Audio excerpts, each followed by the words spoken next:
Challenger Spotlight. Hi everyone and welcome to another episode of Challenger Spotlight. This time with me here are the twins RZR CG Mustard and Ketchup. Yes. Thanks for your time, and before we start, the first thing I always ask is why fighting games? Well, the two of us have always played a lot of video games growing up. We studied it in college and university, and that's now the kind of career path we're going down. But considering we've always sort of played them, like namely Mortal Kombat and stuff like that, that was kind of our favourite, I'd say, growing up. Then finding out there was this competitive side for it. Being competitive with them kind of requires you to put in the time that we were putting in anyway. So it's basically just making the most of something that we were already doing. Because fighting games were already our favourite kind of games to play, but this is probably the best way to play fighting games. It's the most complete and rewarding way to play it. So that's probably why I'd say I. Same for you? I'd say when you're talking about genres, like just as a type of game, the reason fighting games are like the number one games that I play, it's just you and someone else. Like there's no excuses, there's no middleman, it's you versus someone else. You know, the stuff's in the game to use, you can both use it, and there's just no excuses behind it. As a competitive player and someone who likes to really kind of get into games, it's a really nice kind of concept, you know, where it is just you and someone else. No nonsense. Yeah, no nonsense.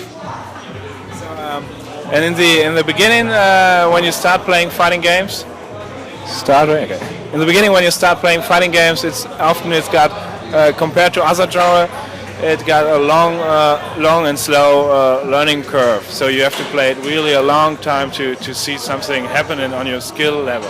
I think it depends on what game you're playing, or just how into it you are.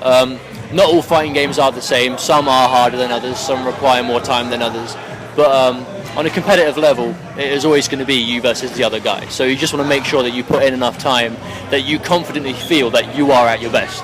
As long as that differs on the player. I tend to put a couple hours, like when I'm training for a tournament, like for this tournament, I was putting about 2 hours in a night, playing Killer Instinct here and there against different people, like against Ketchup offline or playing online as much as I could. But for other games or other people, that would differ. So as much as you feel you need to put in to be at your best when it comes to crunch time. For me, it was almost 3 months till release, and I still get my ass kicked by a brother. Well, again, it depends on the character, it depends on the mindset, depends who knows about what at the time. I mean, this is the first tournament the UK's had, like the first big UK KI tournament that's been around. So this was an eye-opener to most of us. We now know who's really good at the game, like who's to look out for, what we all need to do to get better and stuff like that. So you can never really take a loss at a tournament like this to heart, because it's always a learning experience, especially if it's one of the earlier ones too. I think when it comes to a tournament, it's not just the playing of the match that levels people up. I mean, you can put as much practice as you want into the game, but you really kind of learn the absolute maximum when you're actually at an event. So it's not just playing the game at the tournaments and having the sets; it's the being around all the players and constantly talking about the game and talking about all these people that have all these different characters that you don't play and they know stuff that you don't know, and you will just kind of discuss it. You use it in matches and stuff. I think put as much time as you can into a game. If you enjoy it, like that's a complete plus. That's why you do it in the first place. But the tournament is where you really kind of get your head around a lot of things. From a personal level anyway. You can really learn what you need to do to improve. So I think, and what also will help is if you played other fighting games before. And so you with Mortal Kombat, for example, were you quite good at? I wasn't too much into the Mortal Kombat scene, but I know you already, and you also were, for example, featured on the Road to Evil video of NetherRealm Studios. Yes. And in case of you will go there this year? We're trying. We're hopeful. I mean, with the recent news that both Killer Instinct and Injustice have both made the Evo lineup, that's good for us because they are both games that we play. We will try. It'll be an expensive trip, but we'll see what we can do. The Road to Evo thing was a lot of fun to be a part of. I mean, the final product that was shot was quite a lot different to what was actually things that actually happened there. But in terms of entertainment value and just in general having something to look back on, and then always remind us about oh yeah, we went to Vegas to play Mortal Kombat. It's always going to be there, and it's always going to be cool. But Mortal Kombat was our first competitive fighting game. I mean, as I said, we grew up playing a lot of fighting games. We never really took them seriously until then. So we had a lot of new things to learn about competitive gaming as a whole with Mortal Kombat, as opposed to like with a Killer Instinct. It very much feels like we go at it with the mindset already that we've got from 3 years of playing other fighting games. So it helps having the experience, but there's nothing wrong with picking your game and having that as your starting point.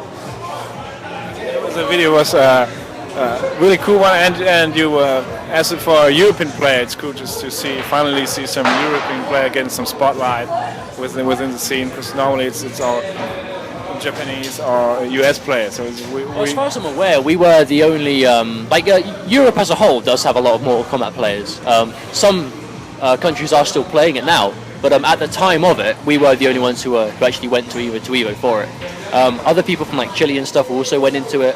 So it very much was like Evo 2012 was like the world championship for Mortal Kombat, because it by far had like the most countries represented. I think it's kind of unanimously, a lot of people kind of considered, Evo 2012 was like their favourite tournament, just because there were so many different people coming in.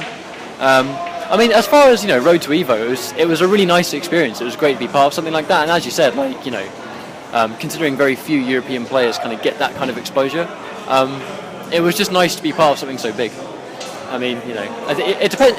It depends on what they really wanted to show with the video. It seemed very much aimed at like, CD Junior and like his kind of progression throughout the tournament. It was very much aimed there. We were just kind of part of it really, and it was great. I really enjoyed it. It was cool.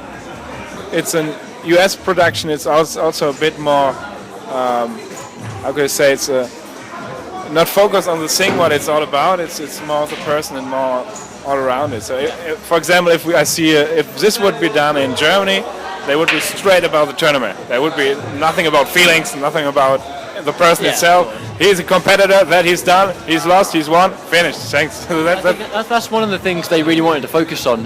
They focused on Mustard Night because obviously there's like the family aspect, and obviously with CD Junior, basically all the Dominican guys, the three of them were like their brothers as well. They put as much time into their games as we do. They train with each other just like Mustard and I do. They very much wanted to make sure that competitive gaming did seem accessible, so it's not going to no one's going to be intimidated and not actually go for it, because it's something you can do with friends, with family, even by yourself. If you've got friends to do it, it's absolutely fine. But I think they did manage to get that point across, because people were very friendly when we went. It was nice to be a part of it because of how friendly everyone was, because we spoke to a lot of the players there through like forums and online and stuff like that, but actually being there and talking to them and actually meeting these people for the first time outside of the game was another good experience. So when it comes to playing outside a tournament, I could think it's maybe a bit hard to battle each other as a brother all the time. It's quite easy to shy off and just beat you, really. Early on, it was a bit weird, but now we've very much got the competitive mindset. We've both been doing it for so long. I think I've lost count of the amount of times that we've had to fight each other in tournament by now. When it comes to all games that we've played, I think we're fairly even. I mean, I think Mustard won more than I did in when we fought each other in MK. I beat him more in Injustice, and Killer Instinct's going to be like an entirely new chapter as well. I mean, I'm 1-up at the moment, and that is sure to kind of change up in the future as well. I hope so. That'd be quite cool. New game, kind of new record, really, isn't it? Yeah, on the tournament of Unequelled Media, you were third place. That's right. Yeah, second, right. Third. I got third. That's where I got this lovely looking medal from. Yeah. That's what I found interesting is you're twins, but you're playing totally different characters in almost each game. Kind of. I mean, the only real game we played similar characters was Mortal Kombat, because we played Sarx and Sector, the yellow and red robots. But that was basically where the similarities ended. We do tend to go for our own personal favourites, as opposed to what characters are the best and who can do what and who's good at what. We do tend to go for the characters we like, which just happens to tend to be really opposite. That's always been my kind of mentality with the game. Like, I'm going to pick a character that I like. If they're top tier, so be it. If they're bottom tier, so be it. Each at a time. It really depends on the game. But when it comes to Mortal Kombat, I had no problems at all playing Sector. There was no way I was going to play anyone else. Injustice, I kind of just wanted to play a character that suited my playstyle the most. And with Killer Instinct, I've been waiting 15 years to play Riptor, but Saberwolf is the second best there. But I'm just going to go with the character that I like, and if they're good, then they're good. So. With Mortal Kombat, it's now the first year that since release they are not in the Evo lineup. It's like always the US fighter fighting games had a hard time in the fighting game genre? I don't mean to interrupt. I don't think it not being present is a knock against the game or a sign that the game is bad or it's trash or anything like that. It's because by the same logic, Tekken Tag 2 hasn't made it either. And Tekken Tag 2 has a massive following. It's all about numbers. Mortal Kombat last year, as much as the talent was there, because a lot of the American players, it was mainly just America last year. As much as their best players were still playing, there wasn't as many of them, like at all. I believe, I don't know the exact amount, but I believe MK got something in between 100 and 200 entrants, which I got just over 200, I think. Yeah. So off the top of my head. By Evo standards, that's just not up to scratch. So it's more a fact that if MK is there, will it be there over a game that could get more entrants? That's just what they've got to keep in mind. And things like the new BlazBlue, Chrono Phantasma, and what else is there this year? That was Smash Brothers might also be being added, and that got a massive following last year. And it had Smash players came out in full force last year. So I think it's just about who plays it. I mean, not a lot of people play Mortal Kombat anymore. So it's all up to the community itself to support your own title. It's something I've always believed, being especially a Mortal Kombat player in Europe and the UK. Like, if you love a game and you want to play it, keep it alive. Like, if there's a tournament for it near you or within like a train or car or even like a 1 hour plane or whatever, if there's a tournament for you and you love your game and you want to keep it going, go to it. Do you know what I mean? Like, there's a lot of players that it seems like there's almost like a barrier where a lot of people go, I really want to go to a tournament. Oh, you're so lucky you can go to all these tournaments. When it actually comes to go into the tournament, a lot of people kind of, I don't know whether it's nerves or they kind of second guess it, a lot of people just don't go. But there's so much talent out there that tournaments really need all these players to start turning up. Because I mean, with Street Fighter, there's always going to be someone else organising a Street Fighter tournament. But if you love a game and you don't go to tournaments that were there, there's not going to be tournaments anymore. It's really up to you to keep your game alive, really, unless you're a Street Fighter 4 player. No, but it's the same thing. I don't really have much to add. So in case of Killer Instinct, as far as you can see, is in compared to the other US fighter, it seems to be a bigger part of the Street Fighter community playing. It's with Alex Valley, with Justin Wong, and so you see more and more people of them. So do you think this will stick for a longer while than Injustice or Mortal Kombat? I'd like to think so. I mean, again, it just comes back to the players need to turn up, and then it will stay alive. That is basically what it comes down to. I mean, like today we had I'm Still the Daddy one. He's a phenomenal Street Fighter 4 player, very good at Street Fighter Cross Tekken also, and now he's showing that he's really good at Killer Instinct as well. I mean, he had a phenomenal Sable today, so it's nice to see that. It's all completely Sable in Grand Finals. It was pretty rough. Well, that's fine because it's. I don't think what games they have in their background is what makes them good players, but the fact that they have taken Street Fighter so seriously will help them in other games. Evidently, Daddy is good at Killer Instinct, and he puts a ridiculous amount of time in Street Fighter 4 and Cross Tekken. So he then takes that same mentality, puts it into Killer Instinct, gets results. I mean, but although I'm happy with my third place, I think I did well today. It's a shame most of my games weren't recorded or streamed, but I did okay. I mean, I always seem to lose to you in tournaments. It's getting kind of old. Like I said, during the MK days, Mustard used to kind of kick the crap out of him. Flew all the way to France and got eliminated by him, so my revenge today. Yeah, that's fair enough. I can accept that.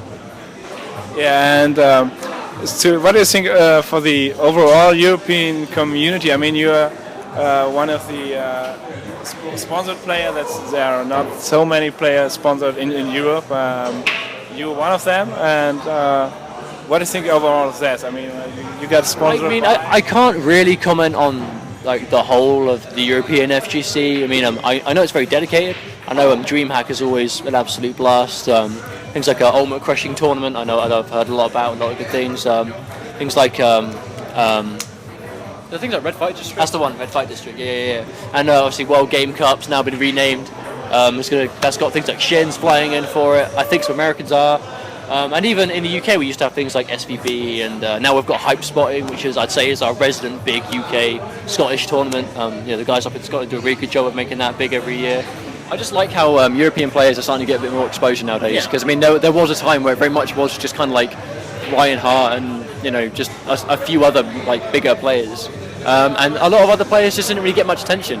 Not many people watch their streams, and think, everything's kind of exploding now, and I think that's a really good thing. 'Cause there's a lot of talent in Europe, like as a whole. I do think sponsorships helps for exposure. A lot of people seem to know of Ketchup and I through Mortal Kombat. We weren't necessarily the best UK players.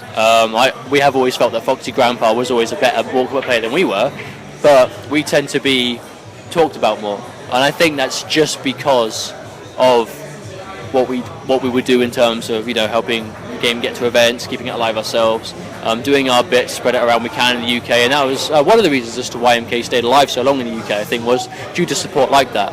But I think the sponsorship helps for exposure.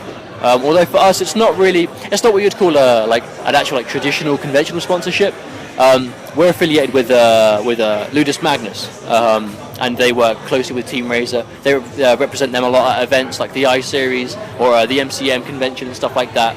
And as they're a charity organisation, they do a lot of work directly with kids in rundown areas at school, and they basically just help people with somewhat of a bleak outlook who play video games, kind of bring a bit more light into their lives and stuff through playing games. It's a great cause, and it's just something that the two of us are really happy to represent.